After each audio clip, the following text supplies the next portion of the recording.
students, and welcome to another episode of Storytime with Mr. Ritter. In today's story, I'm going to read you the book called A Weekend with Wendell. It is written and illustrated by Henkes. He is the author of a different book I have read to you called Wemberly Worried. Do you remember the little mouse girl that went to school but worried all the time? This is in the same style, written by the same author. This is about a boy named Wendell. A Weekend with Wendell. On Friday afternoon, Wendell's parents dropped him off at Sophie's house. "Wendell's going to spend the weekend with us," said Sophie's mother, while his parents visit relatives out of town. "Oh boy," said Wendell. Sophie didn't say anything.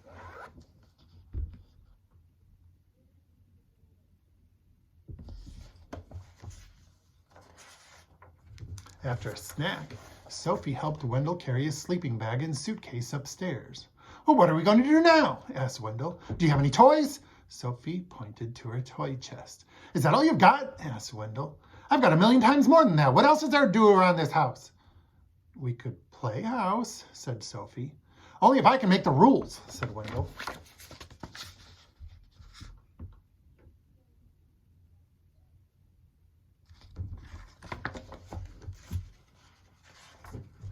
So they played house, and Wendell made the rules. He was the father, the mother, and the 5 children. Sophie was the dog. Then they played hospital. Wendell was the doctor, the nurse, and the patient. Sophie was a desk clerk.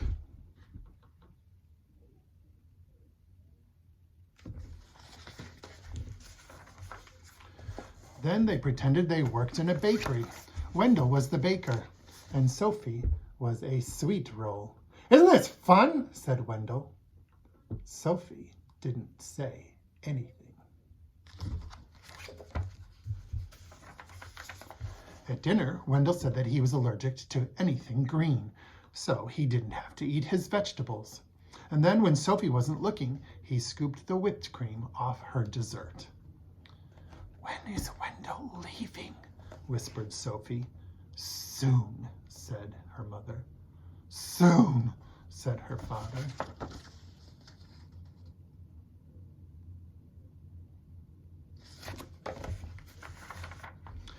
After Sophie's parents tucked Sophie in her bed, zipped Wendell in his sleeping bag, kissed them both, and turned off the light, Wendell grabbed his flashlight and shone it right in Sophie's eyes. "See you tomorrow," he said, smiling. Sophie shut her eyes. "I can't wait for Wendell to go home," she said to herself.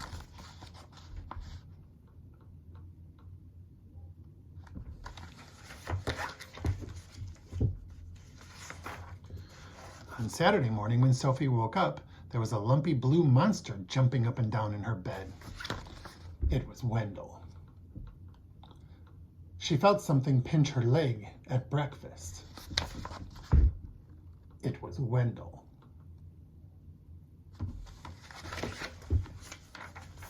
She heard scary noises coming from the broom closet. It was Wendell. Wendell used Sophie's crayons and left them in the porch, so they melted.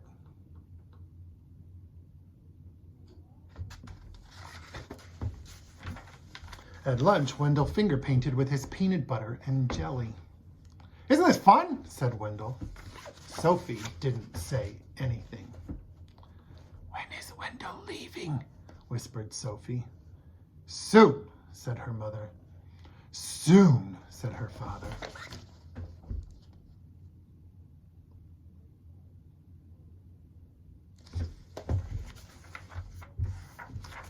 At bedtime, when Sophie put her head on her pillow, she heard something crunch. It was a note from Wendell. It said, "See you tomorrow."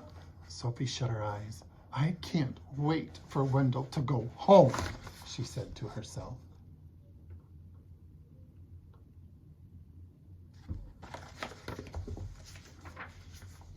Before Wendell's parents picked him up on Sunday morning, he tried to make a long-distance call. He wrote his name on the bathroom mirror with toothpaste.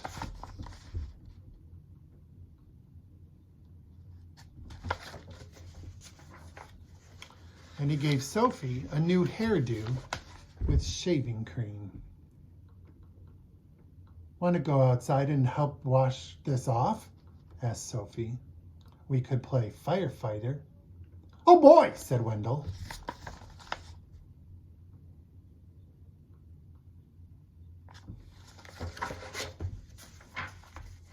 So they played firefighter, and Sophie made the rules. She was the fire chief. Wendell was the burning building. Isn't this fun? Said Sophie. Wendell didn't say anything. Do I get to be the fire chief? Asked Wendell.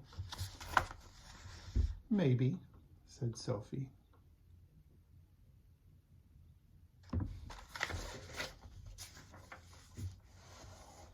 Soon, Wendell and Sophie didn't care who was the fire chief or who was the burning building.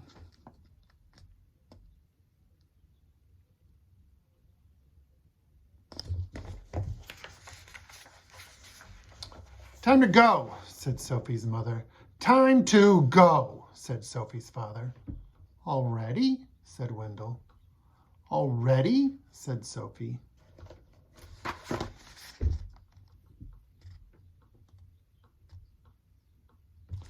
When is Wendell coming back? Asked Sophie. Never, said her mother. Never, said her father.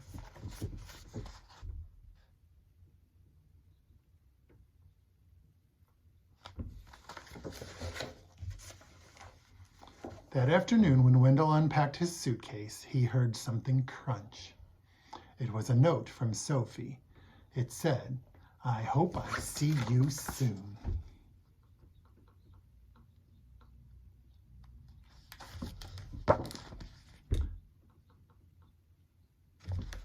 The end. Have a great day, everybody. You can do this. Go for it.